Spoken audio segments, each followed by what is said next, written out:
और यह सवाल अगेन इंडिया के लिए एक अच्छा सवाल है।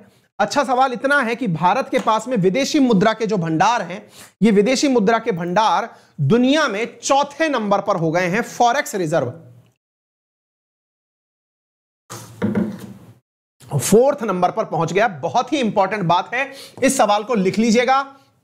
हम समझेंगे कि हमारा पहली बार फॉरेक्स रिजर्व कैसे बना। इस सारी बातों को आप अच्छे से समझ पाएंगे। आइए एक एक करके सारी बातें समझाते हैं। भारत में विदेशी मुद्रा का भंडार पहली बार बढ़कर के हो गया है 6.842 बिलियन। यह हमारे पास में मतलब आंकड़ा पार कर गया, 600 बिलियन अमेरिकी डॉलर जो है हमारे पास में आंकड़ा पार कर गया है। क्या है इसका मीनिंग, आइए मैं आपको बताता हूं। 600 बिलियन मार्क हम लोगों ने फर्स्ट टाइम मतलब क्रॉस कर दिया है। इसका मीनिंग क्या है, इंडिया का forex reserve 600 billion dollar cross कर गया है। 605 अरब डॉलर हमारे पास में इकट्ठे हो गए हैं। इसका मीनिंग क्या है, और मैं आपको बताऊं कि भारत ने एक हफ्ते के अंदर इतना इंक्रीज देखा है। एक हफ्ते के अंदर 6.84 अरब डॉलर हमारे यहां इंक्रीज हुआ है। 605 अरब डॉलर, पहले 598, 28 मई को हमारे पास 598 अरब डॉलर धन था, जो बढ़कर के 4 जून को 605 अरब डॉलर हो गया। इसमें एक हफ्ते में हमारे पास 6.84 अरब डॉलर बढ़ा। तो अब बड़ा सवाल यह बनता है कि सर इंडिया में इतना विदेशी मुद्रा आ कहां से रही है, दुनिया क्या पैसे भेज रही है, क्या हमारे पास हो क्या रहा है, लोग मिलियंस में पैसे कमा करके टिक नहीं रहे हैं, इंडिया के पास इतना धन कैसे बढ़ गया। मैं इस बात को समझाऊं और इसके साथ ही मैं आपको यह भी बता दूं कि इंडिया दुनिया का वो चौथा देश बन गया है जिसके पास में विदेशी मुद्रा के भंडार चौथे नंबर पर हैं, है ना। कौन सा देश नंबर 1 पर है, तो आप इससे अंदाजा लगाइए। थोड़ा नर्वस कम होइएगा, लेकिन हां अंदाजा जरूर लगाइएगा। साथियों, दुनिया में सबसे ज्यादा विदेशों का धन रख करके जो बैठा हुआ है उसका नाम है चाइना। चाइना के पास विदेशी मुद्रा है 3222 बिलियन डॉलर। आप यहां पर हैं, यह जरा आंकड़ा देखें। आप चौथे नंबर पर हैं क्योंकि आपने रशिया के इक्विवेलेंट काम कर लिया है। इंडिया और रशिया बराबर आ गए हैं। लेकिन जरा आप देखें, नंबर 1 पर जो है वो चाइना है, नंबर 2 पर जापान है, नंबर 3 पर स्विट्जरलैंड है। आपसे 5 टाइम्स ज्यादा चाइना के पास फॉरेक्स रिजर्व है। मतलब इतना फॉरेक्स रिजर्व है जितना इंडिया की जीडीपी है, उतना तो इसके पास फॉरेक्स रिजर्व है। यानी खुद इसने दुनिया का धन इकट्ठा करके रखा हुआ है। अब आप पूछेंगे सर इसके मायने क्या होते हैं। इसके मायने ये होते हैं कि अगर चाइना चाहे तो दूसरे देश की करेंसी को रिलीज ही ना करे और दूसरे को धड़ाम से नीचे ले आए। अभी वो इस स्थिति में है, किसी और का पैसा लेकर के आप बैठे हुए हैं और उसके यहां पर पैसे की किल्लत आ जाए, या फिर दूसरे से आप पैसा उगा लिए कि लाइए पैसा दीजिए, इसको कन्वर्ट कर दीजिए। आप जरा सोच के देखिए, इसको उल्टे तरीके से समझते हैं। अमेरिका को बर्बाद अगर चाइना करना चाहे तो क्या करे।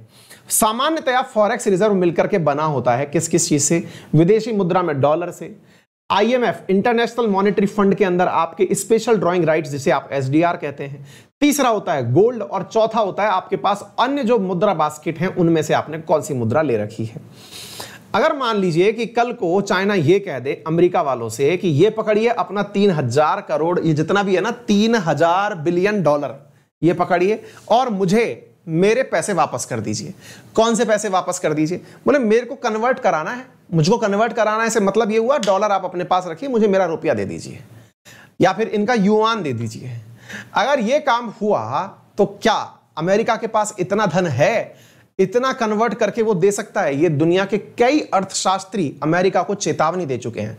और क्या चेतावनी दे चुके हैं कि आप क्या इस साइकोलॉजिकली इस चीज के लिए प्रिपेयर हैं कि अगर किसी देश ने आपसे कन्वर्ट करवा लिया अपना धन कि हमें अपना पैसा वापस दे दो, अपना डॉलर ले लो, तो क्या कीजिएगा? बहुत मुसीबत है। यानी कि चाइना दुनिया की ऐसे ही एक ताकत नहीं बन जाता जिसको कि अन्य देश मिलकर के काउंटर करने की सोच रहे हैं। आप जरा विचार करिए, G7 की बैठक में सारे देश इकट्ठे होते हैं, टारगेट बनाते हैं कि चाइना को कैसे कंट्रोल करें, हैं? मजाक नहीं है। अब उसी मुकाबले में आप इंडिया को भी देखिए, मजाक तो इंडिया भी नहीं है। मतलब अगर इंडिया के पास 605 अरब डॉलर का है काम कारनामा, तो भैया ऐसी बात है कि इतना धन भी अगर इंडिया वापस दुनिया को लौटा दे और कहे कि हमारा रुपया लौटा दो, तो मार्केट सफल हो जाएगा। ये आपकी बढ़ी हुई साख को दिखाता है। अपन कहते हैं कि अपने पास, अच्छा चलिए मैं आपको थोड़ी सी बात बताता हूं। अक्सर हमारी क्लास में हमारी दादी अम्मा प्रसिद्धि इसलिए हुई थी क्योंकि मैंने अक्सर एक कहानी सुनाई है, आज मैं उस कहानी को वापस सुनाता हूं, तब जाकर के आपको इस शब्द का मीनिंग समझ में आएगा। मैं अक्सर ये सिखाता हूं, सुनाता हूं कि बचपन में हमारा जब दादी के साथ समय बीता करता था, तब ऐसा हुआ है कि हम गांव में रहा करते थे, दादी के पास छुट्टियों में गांव पहुंचते थे, खेलते थे। तो ऐसा होता था कि हमारे घर में ना अनाज, खेती वाली होती है तो अनाज भी होता था। अब आइसक्रीम बेचने वाला आया, आइसक्रीम बेचने वाले से दादी से जिद की कि आइसक्रीम दिलवा दो। तो दादी का सिस्टम ये होता था कि घर में पैसे हो या ना हो, अनाज है इसका मतलब पैसा है, और बिल्कुल बार्टर सिस्टम के आधार पर कि जाओ बेटा ये थैली भर करके गेहूं ले आओ, इसमें तुम सबकी आइसक्रीम आ जाएंगी। होता है ना वो पॉपू पॉपू बजाते हुए आइसक्रीम बेचने वाले गांव में आते हैं। मैं अनाज भर के लाता, उसमें बढ़िया से सामान, मुझको आइसक्रीम मिल जाती। ये थी क्या व्यवस्था? ये व्यवस्था थी बार्टर सिस्टम। बार्टर सिस्टम का मतलब है वस्तु विनिमय। इधर से गेहूं दिया, इधर से आइसक्रीम परचेज कर ली, गेहूं दिया सब्जी परचेज कर ली, गेहूं दिया आपने खाद परचेज कर लिया, गेहूं दिया लेबर परचेज कर ली। गांवों में आज भी बार्टर सिस्टम चलता है। फिर मैंने अपनी दादी को, अपनी क्लास में काफी बार चर्चा में रही, पुराने विद्यार्थी जानते भी होंगे, उनको मैंने यही कहा था कि भाई अब हर जगह तो मैं गेहूं ले जा नहीं सकता।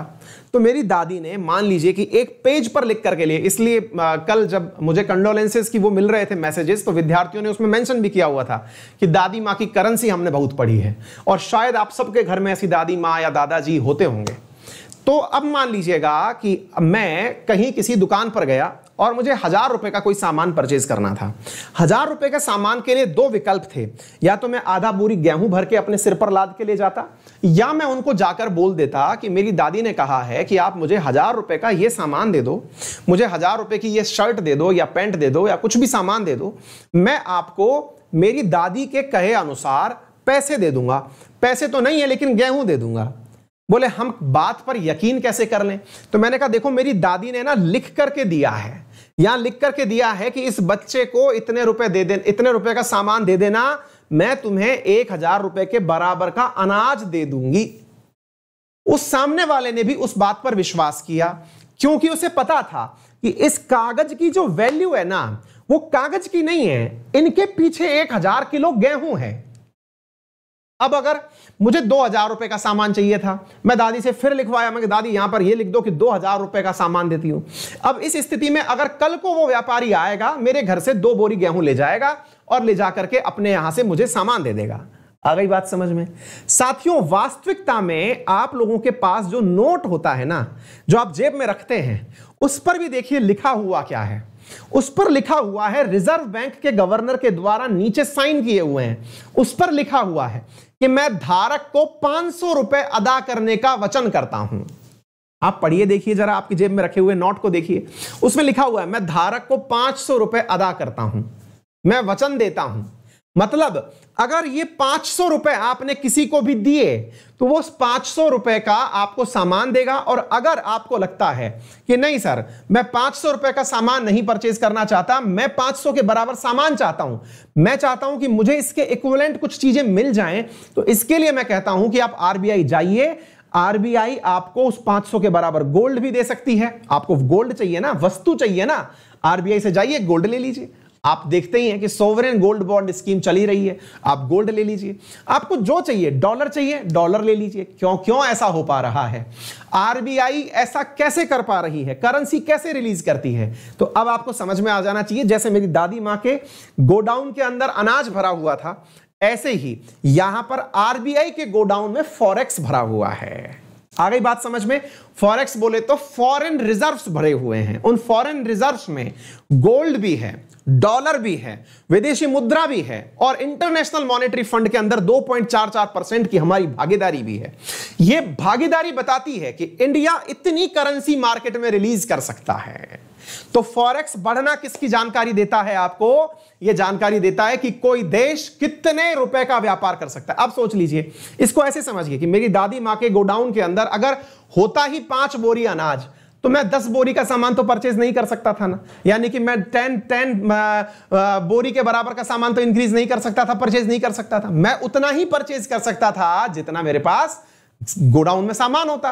अगर मेरे पास गोडाउन में सामान कम है और मैंने ज्यादा की मार्केटिंग कर ली, तो भाई साहब मेरी वो वैल्यू घट जाएगी। आप में से कई विद्यार्थी पूछते हैं इंडिया सर खुद के नोट क्यों नहीं छाप लेता।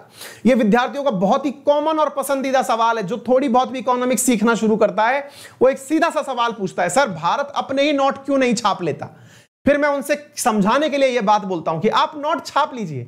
कल को मान लीजिए मैंने मेरी दादी के नकली साइन बना लिए है, मैं धारक को 1000 रुपए का, आप जाइए ना लॉटरी टिकट खरीद लाइए, आता है उसमें 500 के बहुत कलरफुल नोट आते हैं। आप गांधी जी छोड़िए, शाहरुख खान, अमिताभ बच्चन सबके नोट आते हैं, लेकिन वैल्यू तो जीरो होती है ना। मतलब क्या है, असल में आप लोग अगर कोई नोट जाली रिलीज कर भी दिए और उसके साथ वैल्यू नहीं जुड़ी हुई है, यानी इसकी एवज में कुछ मिल सकता है, अगर यह चीज नहीं जुड़ी हुई है तो वो तो एक कागज है। अगर बात समझ में, तो ज्यादा नोट जारी करने से कुछ नहीं हो सकता अनटिल अनलेस आपके रिजर्व में पैसा ना हो। तो फॉरेक्स बढ़ने से क्या हुआ, फॉरेक्स बढ़ने से हुआ ये कि आपके पास फॉरेक्स बढ़ा, दैट मींस आपके यहां पर अब पैसा अगर आप जारी करेंगे तो वैल्यू इंक्रीज होगी। अगर कोई ये नहीं कह सकेगा कि भाई यहां पर अब 20,000 रुपए का पानी की एक बोतल मिलती है। आ गई बात समझ में। उम्मीद है बहुत सारा कंसेप्ट आपको समझ में आया होगा वैल्यू के आधार पर, और आप सभी लोग इस चीज से वास्ता भी रखते होंगे, ठीक है ना। चलिए, तो मेरे प्यारे साथियों ये सारी की सारी बातें समझ में आ गई। तो फॉरेन करेंसी एसेट में हमारे पास क्या क्या है अब जान लीजिएगा। गोल्ड हमारे पास कितना है, इधर की तरफ आरबीआई ने खुद ने बता दिया। हमारे पास इतने असेट्स हैं, ये सारे के सारे करोड़ में है। गोल्ड है, एसडीआर है, रिजर्व ट्रेंच है, ये सारी की सारी जानकारी हमने अभी इंक्रीज कर दी है। ये सारा मैंने आपको बता दिया। आरबीआई ने क्या कहा, तो ये फॉरेक्स रिजर्व है जिसे आप फॉरेन एक्सचेंज रिजर्व कहते हैं, और ये बढ़कर के अपने अब तक के हाईएस्ट पर है। अगर ये बढ़ना शुरू हुआ तो अब जो विदेशी संस्थाएं हैं वो भारत को एक स्टेबल देश के रूप में कंसीडर करेंगी, वो कहेंगी कि भारत एक स्टेबल देश है, ठीक है ना। अब इस क्लास के कंटेंट की पूरी पीडीएफ आपको मेरे टेलीग्राम चैनल अंकित अवस्थी सर पर मिल जाएंगी। इसके अलावा आप लोगों को बता दूं कि यूपीएससी हो या एसएससी दोनों ही जगह मेरी क्लासेस चल रही हैं। यूपीएससी के अंदर या एसएससी में जहां भी आप मेरे साथ पढ़ना चाहते हैं वहां पर live classes, test series, doubt clearing sessions आप लोगों को दिए जा रहे हैं सिंगल सब्सक्रिप्शन के साथ में। यदि आप यूपीएससी का सब्सक्रिप्शन लेते हैं तो वहां पर आपको मिलता है एक बेहतरीन नायाब तरीके से नया प्लान किया हुआ स्ट्रक्चर्ड कोर्स, जिसमें 25% डिस्काउंट तो दिया जा रहा है, प्लस और ऑप्शनल के कोर्स पर, और ऐसे ही आइकॉनिक के केस में भी जो आपकी फीसेस हैं उनमें 25% discount, additional 10% discount referral code Ankit 10 use करने पर। जितने भी एडुकेटर्स पढ़ा रहे हैं सबकी क्लासेस, सबका पीडीएफ, सारे वीडियोस डाउनलोड करने का ऑप्शन, प्रीवियस वीडियो देखने का ऑप्शन, तमाम चीजें आपको यहां पर मिलती हैं। यहां पर एक बात और आप लोगों को पता कर लेनी चाहिए, और वो क्या है, आइए मैं आपको वो बताता चलता हूं। साथियों, अनअकैडमी पे आप लोगों को कोर्सेज परचेज कैसे करने हैं वो तरीका बता देता हूं। आप गूगल प्ले स्टोर पर जाएं, अनअकैडमी लर्निंग ऐप इंस्टॉल करें गूगल प्ले स्टोर से, और इंस्टॉल करने के बाद में अपने फोन नंबर से रजिस्टर करें। याद रखिएगा साथियों, आप लोगों को रेफरल कोड यूज करते समय स्पेस नहीं देना होता है, ऑल लेटर्स कैपिटल्स में लिखने होते हैं। गोल सेलेक्ट करिए, पेमेंट ऑप्शन पर जाइए, पेमेंट कर दीजिएगा। हाँ जी, इसके अलावा एक बात और मैं आपको बता देता हूं, यूपीएससी में मेंस तक का सब्सक्रिप्शन देना शुरू कर दिया गया है। 16 तारीख लास्ट डेट है। यदि आप में से कोई भी विद्यार्थी यूपीएससी का सब्सक्रिप्शन प्लान कर रहा है तो 16 तारीख से पहले पहले वो सब्सक्रिप्शन परचेज कर ले, तो उसे 2022 में मेंस तक का सब्सक्रिप्शन उपलब्ध हो जाएगा। साथ में उसे जो बुक्स दी जा रही हैं वो भी उपलब्ध हो जाएंगी, ठीक है। हाँ जी, इसके अलावा और कौन सी चीज है जो आपको पता होनी चाहिए, और इसके अलावा मेरे प्यारे साथियों, हाँ तो ये सारी बातें बता दी। रेफरल कोड अंकित 10 है, यूज कर लेना और अपना ख्याल रखना बढ़िया से। सेशन अच्छा लगा हो तो लाइक जरूर करना, वीडियो शेयर कर देना और चैनल को सब्सक्राइब कर लेना। आपका समय शुभ रहे, बड़ों का सम्मान करें, छोटों को प्यार दें और अपना व्यक्तित्व इस प्रकार से विकसित करें कि महिलाएं आपके साथ सुरक्षित महसूस करें। धन्यवाद।